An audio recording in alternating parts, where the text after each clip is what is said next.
is our church foyer.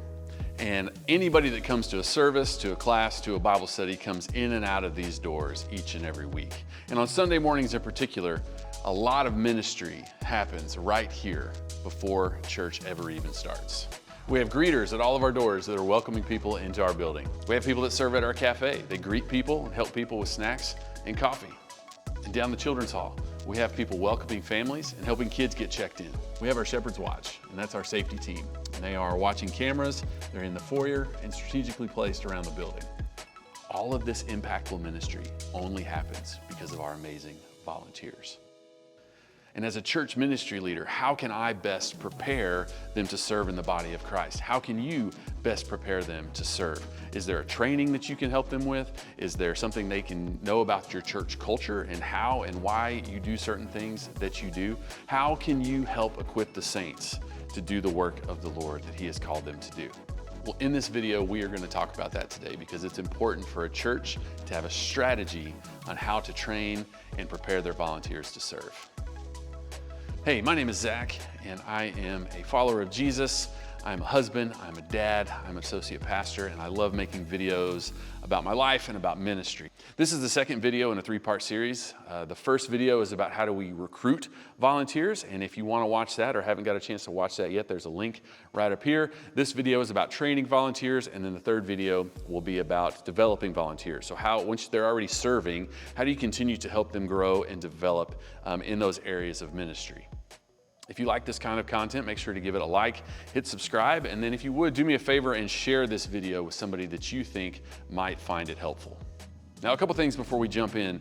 The strategy that I'm going to share with you today is just something that we do at our church. You can take it and use it, you can edit it, you can add things, you can subtract things, whatever you do, find what fits best for your church. Instead of just telling you how to do this, I want to share with you some real examples of how we prepare volunteers that are going to be working in our student ministry. So let's head down to the youth room.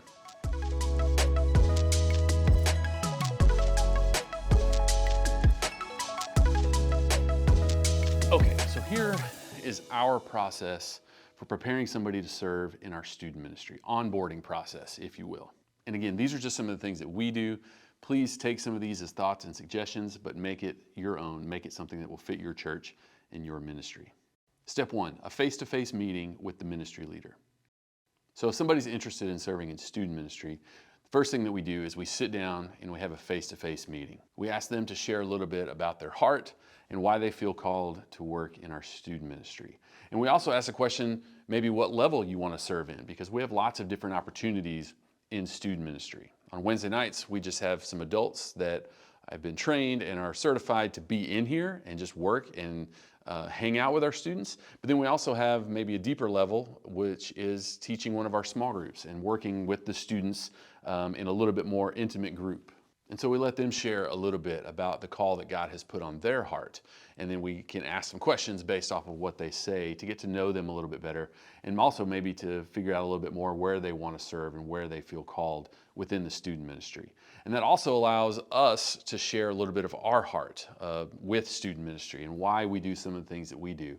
And the importance that if they're going to come and serve, that it really is a calling and it really is a commitment. And we want people to know that up front, that the bar is set really high.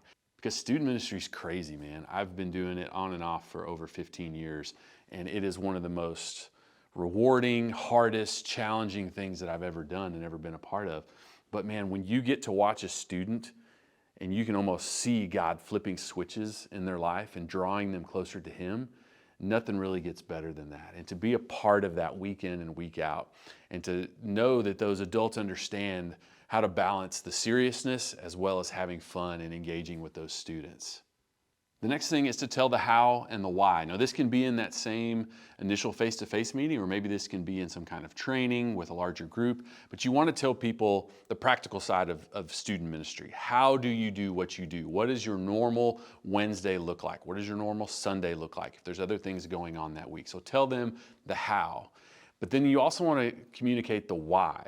Why is it that we do things this way? They may be new to your church. They may have been in your church a long time, but have never been a part of the student ministry, and they may have questions. Well, why do you do small groups instead of Sunday school? Or why do you do it this way on Wednesday nights and break into small groups and answer discussion questions? What if you did it this way? And in those conversations, you can talk to them about, well, we did that a few years ago, and we felt like our students were more receptive to doing it this way right now. And so we've kind of changed things up. And so you're able to share your heart, but the why behind the how is very important in ministry. And like I was saying earlier, the how we do student ministry may be very different than the how you do student ministry. So it really all comes back down to the why, and that is so important. Sometimes we miss that in talking to our volunteers. We tell them the how, and this is how you do it, and this is what time you need to show up. But you got to really lean back into the impact, the why are we doing things this way, because that helps them see the bigger picture and the greater call and the greater purpose behind the ministry. Now, if none of that has scared them off from student ministry yet, the next step that we do is we invite them to come and observe a regular Wednesday night, and also to allow them to serve in some small way. This introduces them to the students and the students to them. Now, this is an important step because it allows this new volunteer to see what happens on a weekly basis, and it allows you as a ministry leader to see how they respond to that, because they may come in and go, man, I did not know that student ministry was like this. I'm out. I can't do this. Or they might, after that first night, be like, man, I don't know where I've been. I love this. I want more of it. I want to be involved in student ministry. After that first night, it allows them to ask questions and to engage with the students. And you can answer questions and get them more excited and fill them in a little bit more on what it looks like and why things happened. And maybe things didn't totally go to plan, but you did this instead. And so it just gives them a glimpse into how it all works and behind the scenes. And then again, if that doesn't scare them off, then the next step is to invite them to come back and do it again. The next step would be to do any trainings or background checks that your church thinks are important. Now for us, we don't have any just hard set trainings that we do all the time. There are some things that we talk to the new volunteers about as far as working with teenagers and confidentiality and making sure that we're not putting ourselves in a position that is going to get us in trouble or get the students in trouble, and that we're there to be their friends, but we're there to encourage them and support them and to be the adults. We're not there to play and have fun and get in trouble like they do. And so we do some real basic training and some introductions to student ministry, but there's nothing that we just have them watch or do. But one thing that we definitely do is there is a basic interview process through Ministry Safe, and this is what our church has chosen to use. This is not a paid ad or anything, but it's just something that we use. And there's questions in there that help us talk to them about serving and the things that they do and why they want to serve. And if there's any red flags that pop up, we can ask them questions about that. There's also a sexual awareness training that they have to do and how to spot those kinds of things. And they have to complete that training and complete a quiz. And then they do a final meeting with us after the background check comes back. And so all these things are in place to keep our students safe and also to keep our adults safe, because this is just the world that we live in right now. And I don't know what you do at your church, but if you're only doing background checks or you're just kind of going off the recommendations of other people, I would highly encourage you to do more. Always do more, because having a good barrier between any type of predators and your teenagers or your children is so important. Now, you can't always stop everybody, but to have a lot of those things in place, a lot of those hurdles, a lot of those things that are going to deter people, that's what you want in your ministry, because you don't ever want anything to happen to any of your students. And so for us, that's a big part, that Ministry Safe checklist and all those things that they have on their website, and those resources and things like that help us be able to focus more on ministry and to do all those things to keep our kids safe. Now, the final thing is get them worked into the rotation, whatever that looks like. Maybe they just start coming and hanging out on a Wednesday night. You may not be in need of a Bible study or a small group leader right then, but hey, come and hang out with us for a couple months, and then we're going to work you into that rotation. Allow some time to get to know the students and them to get to know you a little bit. But get them plugged in. If they are all in and ready to serve, get them plugged in. Maybe you even have to create a new job or something like that for them to be able to serve. But allow them to jump in and be excited. If you do youth worker meetings and things like that, invite them, let them know, get them in the group chat. Whatever it is that you do, plug them in and use them. If God has stirred that in their heart, don't be a hindrance to that. Let them be used by the Lord for His purpose and for His glory. And so invite them to come and be a part of what's going on in the student ministry. And they are in. And one final thing I would suggest is in the beginning, when you allow them to jump in and be a part of ministry, just let them know, hey, there's gonna be a point here in the next month or two where I'm gonna come back to you and say, hey, is this still something that you feel that you're called to do? Is this still something that you wanna be a part of?